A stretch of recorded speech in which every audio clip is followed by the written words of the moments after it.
j'étais une petite fille plutôt, on va dire, sensible, qui aime faire beaucoup d'activités, découvrir beaucoup de choses. Je jouais de la musique depuis mes 6 ans.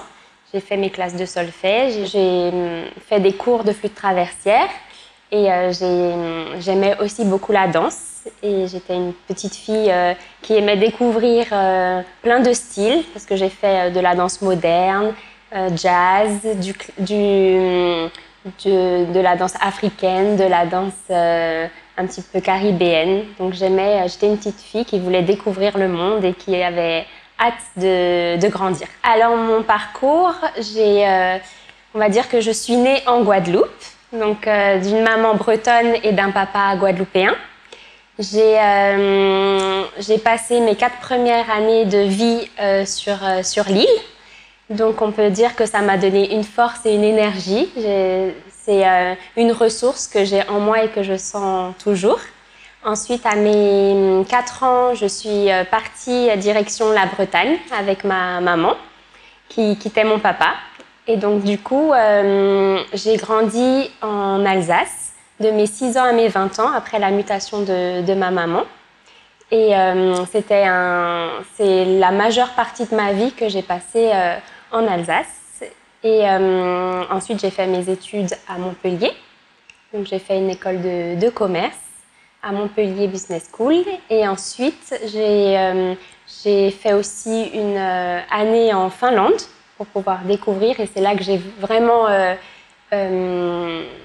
ressenti quel travail je voulais faire plutôt dans le domaine du marketing et de la communication. Et ensuite, après mes études, je suis venue travailler en Guadeloupe. Alors, en fait, c'était un job d'été au tout début. Donc, ma maman disait bon, à partir de tes 18 ans, quand tu pars en vacances, il faut au moins que tu aies un petit job aussi d'été, au moins 1 mois. Et donc au début, j'ai trouvé un job dans les œufs. Donc ça m'a appris aussi un petit peu la vie, comment travailler, parce que là c'était à 5 h du matin, ramasser tous les œufs après ensuite destinés à être distribués dans toute la Guadeloupe. Donc c'est vrai que c'était des tâches assez difficiles. Donc du coup je me suis dit ah non, je vais pas retourner ramasser les œufs. J'ai envie de trouver un petit travail d'été mais plus épanouissant. Donc du coup j'ai pu trouver au musée du rhum. Et ensuite j'ai découvert l'aspect aussi du rhum agricole et sa fabrication. Donc lors d'un job d'été, j'ai découvert Remoninck. Alors, après mes études, donc j'ai proposé mes services à ma responsable, Bénédicte. Et du coup, on a réussi à trouver un accord. Elle a ouvert le poste de chargée marketing pour moi. C'est comme ça que j'ai trouvé ma première expérience professionnelle. Alors, la particularité de Remoninck, c'est une distillerie familiale donc, qui a été construite en 1916. Aujourd'hui, ce sont les 3 filles qui reprennent la distillerie. Il y a toujours monsieur et madame Remoninck qui sont présents pour les accompagner. Mais c'est une distillerie qui fabrique du rhum agricole depuis plus d'1 siècle, donc qui a un savoir-faire très important et qui a toujours fabriqué du rhum vieux. Donc c'est un patrimoine, c'est une richesse de travailler avec ces personnes parce que ce sont des passionnés. J'ai déjà de la passion pour le marketing dans le domaine, mais avoir des gens autour de moi qui sont passionnés, c'est un vrai bonheur au quotidien. Mettre les valeurs de Remoninck en avant, c'est vraiment quelque chose qui me touche à cœur parce que je trouvais, lors de ma première expérience chez eux, que leur rhum n'était pas assez mis en avant et pas assez valorisé par rapport au produit. C'est un très très bon produit qualitatif. Et quand je parlais aux Guadeloupéens, ils me disaient oui, Bologne, Damoiseau, on connaît, mais Remoninck, pas trop, le musée du rhum. c'est un attrape-touriste, alors que pas du tout. C'est un beau patrimoine. C'est Monsieur Rémonin qui est un grand collectionneur dans l'âme, et donc du coup, il a collectionné plusieurs collections telles que papillons, maquettes de voiliers, métiers dans le temps au musée du Rhum, et c'est important. Du coup, je mets en valeur ce patrimoine et cette visite culturelle pour que tous les Guadeloupéens puissent connaître le musée du Rhum et le rhum Rémoninck, au moins le faire découvrir et le goûter. Alors, on a plusieurs gammes chez Rémoninck. On a le rhum blanc, le cœur de chauffe. Donc, ce produit, c'est un rhum d'exception parce que on garde le cœur de la colonne à distiller. Donc, c'est une colonne qui a été conçue par Monsieur Rémoninck avec Monsieur Kogat. Et donc, du coup, ça permet de concentrer les esters au milieu et de donner un rhum aux saveurs très aromatiques. Il est végétal. C'est un rhum blanc, du coup, à consommer en anti-punch ou en cocktail. Et on a aussi la gamme de rhum blanc premium.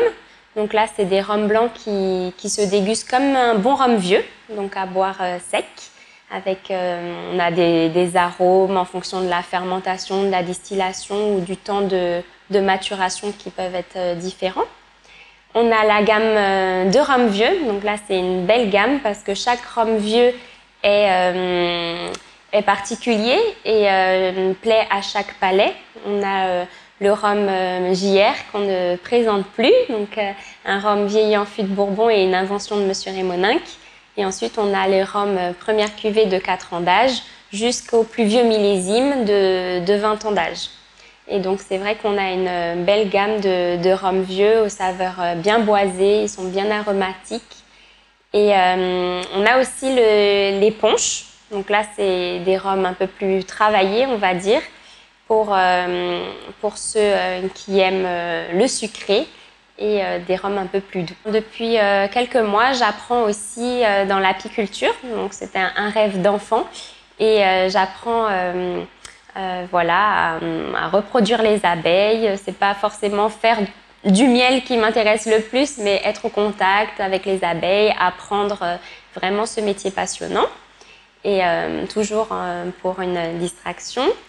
Et ce que j'aime aussi, c'est l'entrepreneuriat. On a lancé un nouveau concept. C'est des tonneaux qui sont décorés. C'est un moyen aussi de mettre en valeur le côté artistique sur des fûts qui étaient destinés à être jetés. Alors pour moi, être guadeloupéenne, ça représente une grande force. Pendant toute ma vie, même quand je disais je suis née aux Abîmes, j'ai vécu mes premières années en Guadeloupe, mon papa est guadeloupéen, donc tous les étés je venais le voir. Donc pour moi c'est une grande, ça me donne de l'énergie. Être guadeloupéenne, je suis super fière d'être guadeloupéenne parce qu'on a des gens formidables sur cette île. On ressent une chaleur qu'on ne trouve nulle part ailleurs. J'ai voyagé beaucoup dans le monde et c'est vrai qu'à chaque fois je me suis dit la Guadeloupe c'est magnifique de par ses diversités en termes de paysages, mais en termes d'individus. On est tous très différents en Guadeloupe et c'est ce qui fait aussi notre richesse. Et j'invite aussi les jeunes à revenir donner de l'énergie à cette île pour pouvoir promotionner cette île et toujours garder ce côté terre. Alors oui, pour moi, les valeurs les plus importantes, je dirais, c'est la passion. Toujours faire ce qu'on aime, mais avec passion. Il faut vibrer pour ce qu'on veut faire. Et j'aime aussi le partager de bons moments avec mes proches, mais aussi partager en termes d'expérience. Pour ma part, c'est le marketing. J'aime aussi découvrir de nouvelles choses, donc aussi la découverte, ça rentre dans mes valeurs. Et surtout la positivité, toujours être positif et de par aussi, je pense, mon éducation, de ne pas se mettre de limites et d'aimer la vie. Alors, une belle dame, c'est une dame positive qui aime avant tout la vie. Pour elle, il y a aucune limite, ne pas se mettre de barrières, avancer. Une belle dame, c'est quelqu'un qui entreprend, qui aime partager avec les autres ses expériences. C'est avant tout une dame qui aime la vie.